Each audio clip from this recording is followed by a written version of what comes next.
by the way the bird talked to him, had his treasurer count up 10,000 rupees. And so entered the bird catcher and his wife Swan. And so began the Hiraman's residence in the palace. The king had 3 daughters, but he was so taken with the Harmon that he almost forgot about them.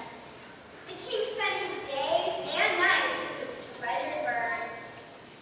The parrot not only replied to every question the king asked, but recited to him the names of 330 million gods of the Hindu pantheon, the hearing of which itself is an act of piety. That must have taken a long time. The 3 daughters became incredibly jealous. The king hardly spends any time with us. This just isn't fair. I think we should take matters into our own hands. Nothing we can do can get his attention. I think we need to kill the hero. All of the daughters agreed, and they began to plot the bird's demise.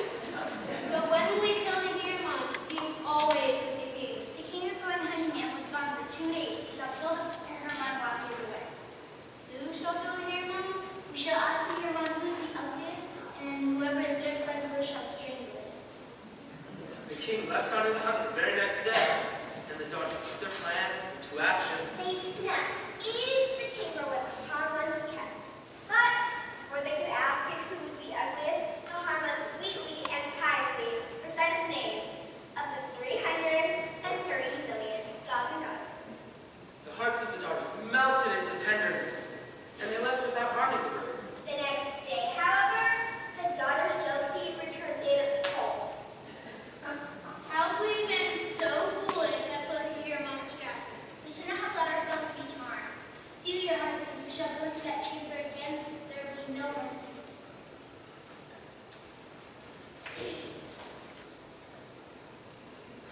The daughters returned to the hero, one step forward, and said, Oh, Herman, we heard your judgments are always right, and that you are a very wise bird. Tell us, who is the ugliest and who is the prettiest?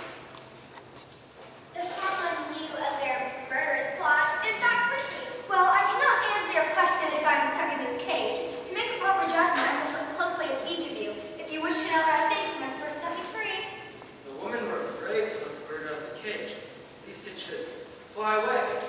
But they shut all of the doors and windows in the chamber, and they let the hero out. However, the daughters did not give up the tiny white passage in the corner of the room. The Harmon, being a very clever bird, had noticed it and knew he could escape. The parrot began to inspect each of the daughters, and they badgered him with their questions. Tell us, who is the ugliest? Who's the prettiest? Do you think I'm pretty? You're going to probably think I'm the ugly one. Why is it taking so long to make your mind clear? Make your choice. Decide, decide. Oh, you know, you speak of beauty. There is more beauty in the littlest tale of the princess who lives across the 17 and 13 rivers than all 3 of you combined. The daughters were furious that their beauty was slighted so, and rushed toward the hero to tear it to pieces. But the little bird darted away and escaped through the water passage, taking shelter in a woodcutter's hut nearby. The king returned home from hunting, and did not find his hero on its perch. Do you know anything about this? Know anything about what? We have no idea what you're talking about. We haven't seen the Herman. Not in days. We have no idea where he could have gone. Or why he could have gone.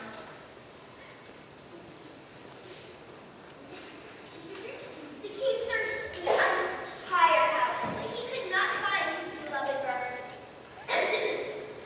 He was grief-stricken and cried. Oh, my Harmon, my dear Harmon, where are you? The ministers even began to fear for the king's sanity. Well, he does seem awfully broken about this bird. I know, it's hard to say.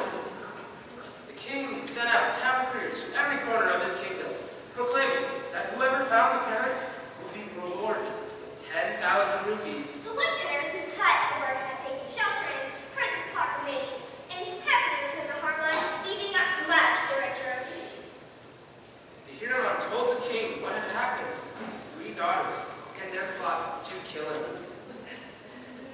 Mad with rage, the king banished his daughters to the wilderness, where it was rumored they were all devoured by wild beasts. After a time, the king said to the parrot, So he said that none of the daughters share the beauty of even a single child to put this to this ground, 7 seas and dirt rivers. You know how I can meet her? Of course I do, Your Majesty. I can take you to the door of her palace, and if you do as I tell you, you will soon have her in your arms. She is waiting for you, but does not know that you have nothing with all of her heart. Whenever you say, where are you get? First we need a patchlage, a winged horse. If you get them, we can fly across the 7 seas and 13 rivers in no time at all. The king and the parrot went to the royal stable to see if there were any horses of pasture and breed. The Harmon passed by all the fine steeds, prize-winning horses, and finally lighted upon a lean, wretched-looking pony. This is exactly the kind of horse I want. Are you sure? Your Majesty, I would not steer you wrong. This is a genuine patchlage. Now, all you have to do is feed it the finest grain for 6 months until we'll do what you want. I'll see to it myself. and see to it the king did. He put the pony in the stable all by itself and personally made sure that it was fed the finest grain. The pony rapidly changed its appearance, and by the end of 6 months, had become a magnificent steed. The Huron inspected the Paxarot and deemed it fit for service. Then the parrot asked the king to order the royal silversmiths to make some kites, fried grains of rice out of silver. Your Majesty, we need a bag of cailloux made out of polished silver. Why? You shall see in due time. I shall set the silversmiths to work out well. The smith worked tirelessly and made a large number of kites. Once they were done, the Harmon told the king with a smile, We are ready for the journey. But before they departed from the stables, Huron cautioned the king. Wait, Your Majesty. I must tell you one last thing before we go. When we start out, you should only whip the patronage once with the whip. If you do more than one, we will only go halfway and never reach the princess. When we return, you must do the same. If you whip the horse more than once, we will only come back halfway in the middle of nowhere. then the king mounted the horse with the Harmon horse, kite horse, and gently touched the horse once with his whip. The horse shot through the air, with the speed of lightning, passed over many countries, across the 7 seas and 13 rivers, and landed that very evening at the gate of the palace, where the beautiful princess lived. There was a very tall tree near the gate. The Harmon took the princess, put the patronage in a nearby stable, and then to climb the tree and hide himself in the branches. The bird took the bag of silver kites and began dropping them from the foot of the tree all through the corridors and right up to the bedroom where the princess of peerless beauty slept. Then the Huron joined the princess in the tree too. Some hours after midnight, the princess's maidservant woke and came upon the silver kites. Not knowing what they were, she showed them to her mistress. The princess began to pick up the little kites.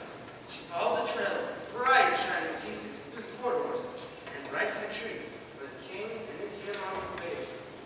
At the Harmon signal, the king jumps out of the tree, he and the princess both hit and he put her on his horse himself with the Huron, and they started the voyage back to his palace.